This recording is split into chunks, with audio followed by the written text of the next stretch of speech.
Bonjour Jennifer, aujourd'hui le son fonctionne, l'image fonctionne et du coup vous êtes à Tracy-le-Mont pour nous parler de ce musée tout à fait insolite de la brosserie. Oui, et j'en profite Thibaut, vu que le son fonctionne, pour vous poser une petite question ce matin. À votre avis Thibaut, qu'est-ce que c'est ça? Qu'est-ce que c'est? C'est une brosse pour nettoyer, la cheminée. Pas tout à fait Thibaut. Vous savez, c'est une brosse qui pourrait faire quelques envieux en ce moment, puisque c'est une brosse à vaisselle qui nous vient tout droit de la collection de l'Élysée. C'est une brosse qui a été fabriquée ici, à Tracy-le-Mont, berceau, capitale européenne de la brosserie, jusqu'en 1914. Et c'est cette histoire que tente de préserver actuellement l'AMBO, l'association pour un musée de la brosserie dans l'Oise. Et ce sont ces bénévoles, ces fondateurs que nous allons rencontrer tout à l'heure. Et son trésor collecté depuis plus de 35 ans, composé aujourd'hui de plus de 10 000 objets. Eh bien, à tout à l'heure, Jennifer, sur l'extérieur, Tracy-le-Mont, le musée de la brosserie. Vous ne connaissez pas ce musée, eh bien, on vous en dit plus avec Jennifer tout de suite. Et quand je dis vous ne connaissez pas, c'est je ne connais pas aussi. C'est pas genre, voilà, c'est musée inconnu. Allez-y, Jennifer, présentez-nous cet endroit insolite. Alors, on démarre par cette petite miniature. Alors, vous allez nous expliquer, c'est l'endroit où on se trouve actuellement, Serge? Alors, c'est l'endroit où on se trouve, c'est la brosserie Commelin-Brenier. Commelin et Brenier, c'était deux brossiers, deux familles qui se sont réunies par un mariage. Alors, on a ici les deux patrons de l'époque, la famille Brenier et la famille Commelin, et on a 17 bâtiments environ en Panchède. Cette usine date du milieu du 19e siècle, des années 1870, mais dans cette famille, on était brossier dès 1820, ce qui est extrêmement tôt pour cette activité dans l'Oise. Ces bâtiments, ils existent encore tous aujourd'hui? Alors, ces bâtiments existent tous aujourd'hui, sa brosserie telle qu'elle est aujourd'hui, depuis 1912, après l'incendie qui a frappé la brosserie. On va les découvrir en vrai, hein, ces bâtiments. Et là, on se trouvait justement dans l'ancienne chaufferie, hein, je crois, c'est ça? Alors, on est effectivement dans l'ancienne chaufferie. C'est ce qui animait tous les bâtiments de cette usine. Vous voyez la structure un peu particulière, enfin traditionnelle, des bâtiments en pente-shed, c'est-à-dire avec cette pente un peu en dents de scie, où on a un éclairage qui vient du nord pour ne pas éblouir les ateliers et qu'il n'y ait pas de surchauffe des ateliers. Jusqu'à combien d'ouvriers ont travaillé ici? Alors jusqu'à 400 ouvriers ont travaillé ici, des ouvriers et des ouvrières, mais une partie était dans les ateliers de l'usine et l'autre partie, c'était les femmes qui travaillaient à domicile, chez elles, en gardant leurs enfants. C'est l'activité principale du montage, du garnissage des brosses avec les soies. Oui, cette usine, elle n'est pas unique en son genre dans l'Oise. Hein. C'est vraiment, on se trouve dans le berceau de la brosserie. Voilà, l'âge d'or, c'est les années 1880-1911. On a jusqu'à 95 fabriques de brosserie dans l'Oise. Et il faut savoir qu'à la même époque, il y en a 200 en France. Donc c'est la grosse période de fabrication de brosses dans l'Oise. Et à Tracy-le-Mont, jusqu'à 9 brosseries fin 19e siècle, ce qui est énorme pour un petit village. Et le père fondateur de ces brosseries, c'est Charles Loenen, c'est bien ça? Charles Loenen, c'est un Hollandais qui est arrivé ici, une famille qui est arrivée en 1860. Et lui, il avait un sens du commerce très développé pour l'époque.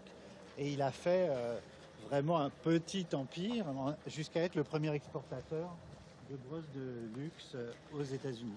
Aux États-Unis, il est même allé jusqu'au Japon. Il est allé au Japon, il a acheté une brosserie à Osaka en 1902 et il a envoyé des gens de Tracy, des ouvriers, pour travailler au Japon. Et alors, c'était quoi la particularité de ces usines, justement, à Charles Loenen? Alors, sa spécialité, c'était vraiment le luxe, donc des brosses à chapeau, des brosses à habits, des brosses à tête, des brosses à dents. Et dans cette usine ici, qui n'est pas l'usine de Loenen, on fabriquait des brosses à ongles et des brosses à dents en os, notamment, et en bois précieux. Oui, et alors aujourd'hui, donc, ce qu'il faut, c'est préserver cette histoire, préserver des sites comme celui-ci dans l'Oise parce qu'ils se font rares. Ils se font très rares, effectivement. Ce sont les vieilles fabriques de brosserie et on a notamment un séchoir qui est devant nous et qui est assez unique en son genre, un séchoir à os et à bois. Oui, alors c'est ici qu'on va retrouver Jacques qui est juste derrière nous. Alors ce séchoir, il a quoi d'exceptionnel? Dites-le nous un petit peu, Serge, le temps qu'on retrouve Jacques. Ce séchoir, il a permis de stocker les os de bœuf et de faire sécher les os avant leur découpe pour faire les brosses à dents et les brosses à os.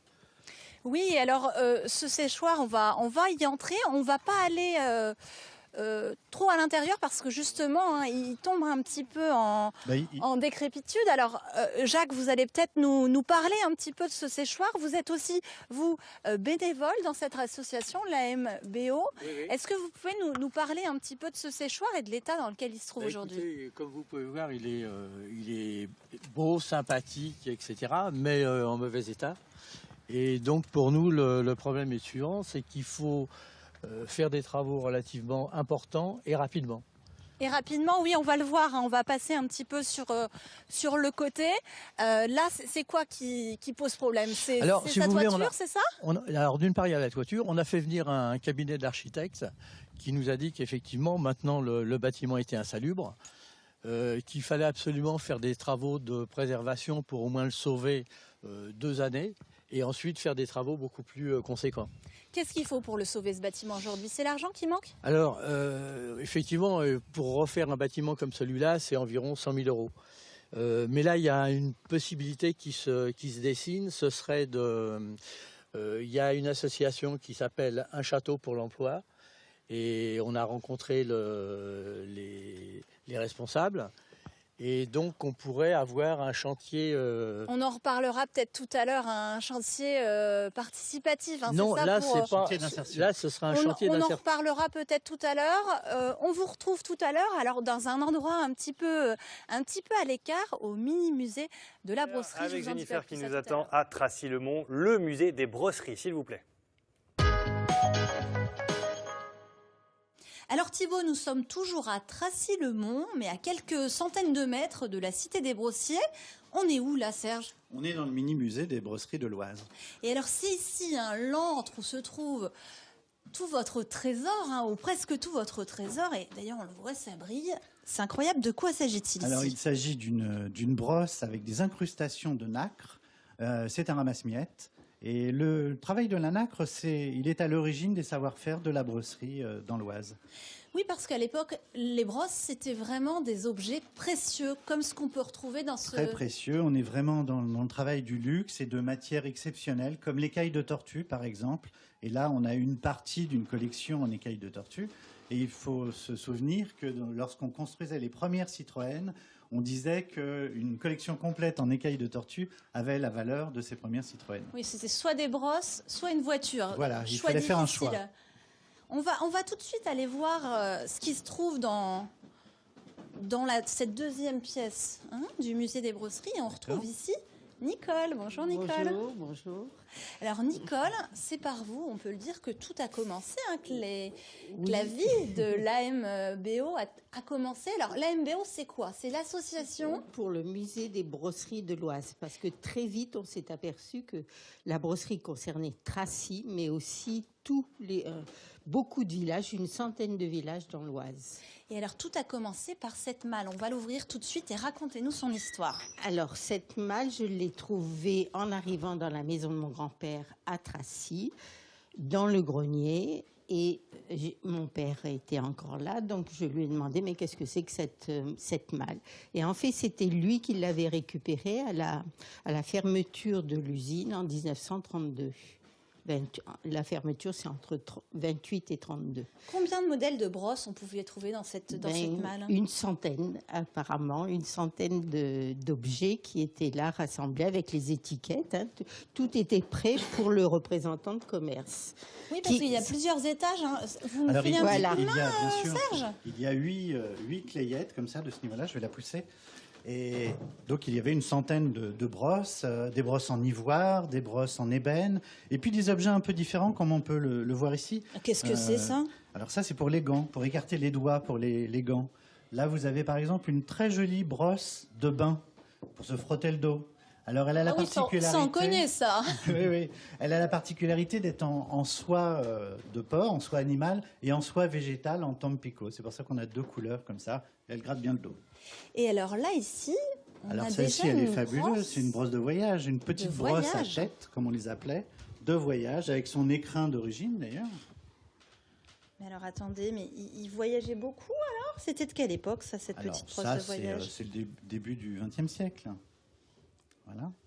Et on a aussi un gant de crin qui est considéré comme une brosse avec son étiquette d'origine. Tout ça, ce sont des brosses fabriquées à Tracilmont chez Lonen. Tout pour le bain, tout pour le voyage. Et alors on a d'autres objets, hein. Là c'est vraiment la parure de toilette. Hein. Voilà, des brosses à ongles, des petites boîtes en ébène. On a aussi une très jolie brosse là, avec un double montage de soie, un petit nécessaire à ongles, en os. Ça c'est début XXe siècle. On continue? On continue. Alors là, on va dans notre réserve, dans notre entre. Et là, on secret. voit vraiment le travail effectué par Nicole depuis ces 30 dernières années. Nicole, combien d'objets on peut retrouver ici? 10 000 objets. 10 000 objets qu'on a collectés au fur et à mesure des années, soit dans les brocantes, soit des fabricants qui nous en ont offert.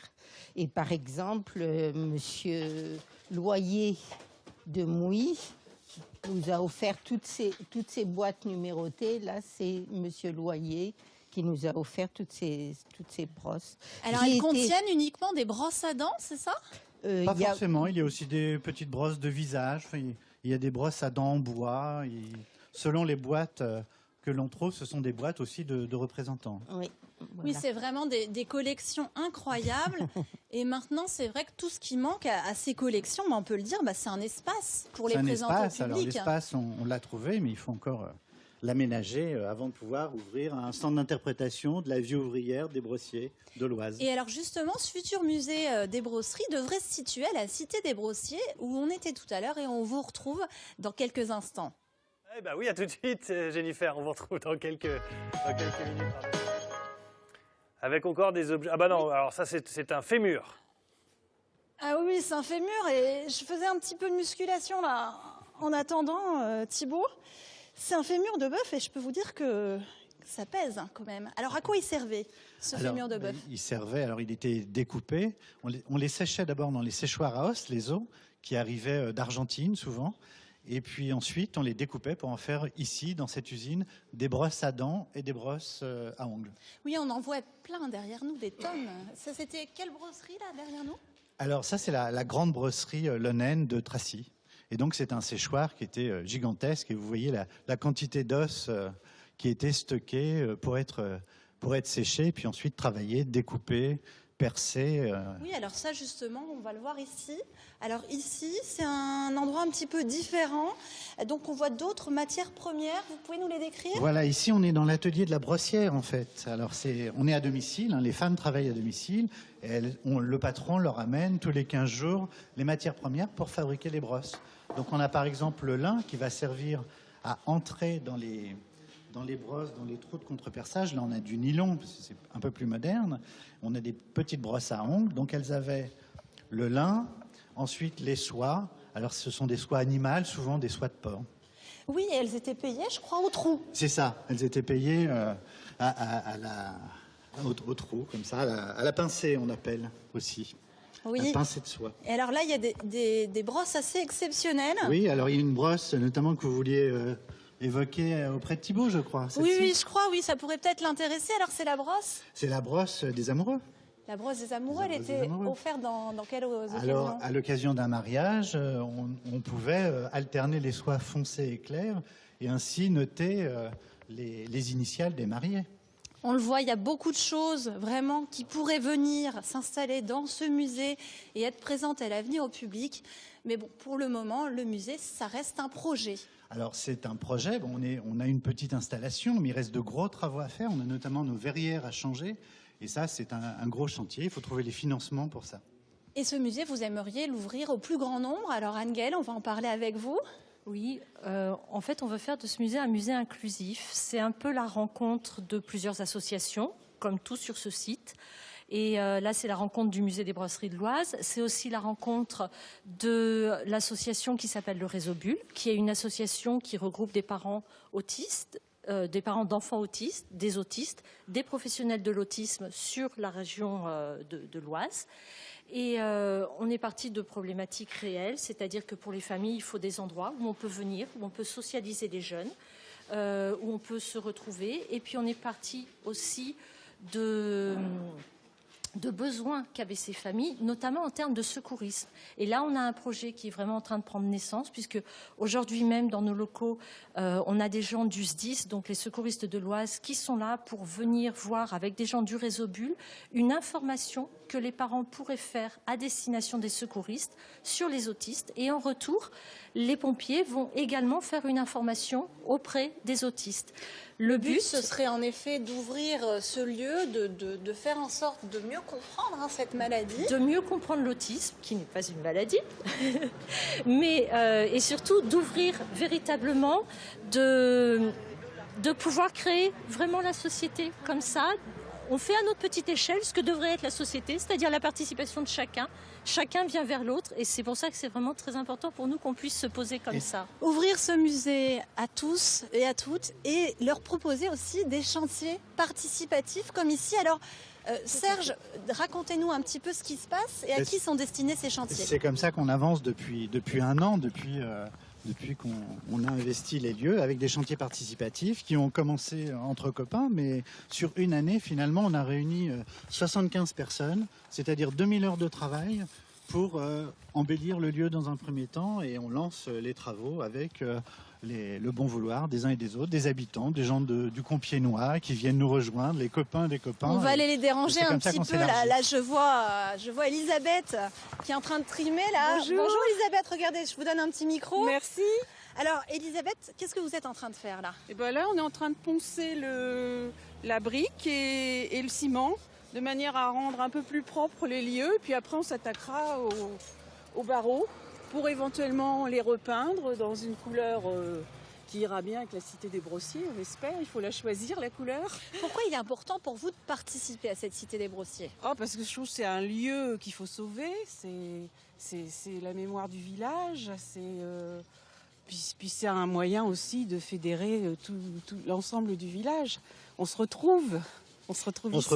C'est vrai que là, on rencontre de nouvelles personnes, de nouveaux amis. Il y a des gens qui nous contactent par Facebook, par exemple, maintenant, aujourd'hui, pour dire « Mais qu'est-ce que c'est votre chantier? Je viendrais bien voir et je vais aider. » Puis on mange ensemble. Et voilà, oui, sans les bénévoles, sympa. vous ne pourriez rien faire ici. On n'aurait pas avancé aussi rapidement. Maintenant, il y aura aussi d'autres types de chantiers, c'est ça? Alors voilà, l'idée, c'est ce qu'on a évoqué tout à l'heure sur le séchoir, c'est de faire des chantiers d'insertion, d'être vraiment en accord avec notre idée de départ, qui est l'association de 3 associations, Tracy Environnement, Tracessi pour la culture et le spectacle vivant, les concerts, etc. C'est une association très dynamique. Et on va voir justement tout à l'heure aussi un petit peu pour leur voir comment elle revit déjà cette Cité des Brossiers. On n'a plus rien à voir avec les brosses là. Où êtes-vous? Eh bien écoutez, justement, on est toujours dans cette Cité des Brossiers, mais dans une salle, la salle de l'horloge. Et c'est cette salle qui fait aussi vivre ce lieu. Il y a des événements qui vont se dérouler prochainement ici, Serge, Margot. C'est Margot qui va nous en parler. Oui, tout à fait. On a un concert ce week-end, l'avant-dernier de la saison en fait. Donc ce sera Echoes in the Dark, un groupe axonais, de rock, un trio de laine, un groupe de rock. Et d'autres événements sont aussi à découvrir sur votre site internet et sur la page Facebook de l'émission. Nous, jeudi, on se retrouvera à Saint-Quentin, au lycée Henri Martin, à la découverte du BTS audiovisuel qui forme les futurs techniciens de la télé.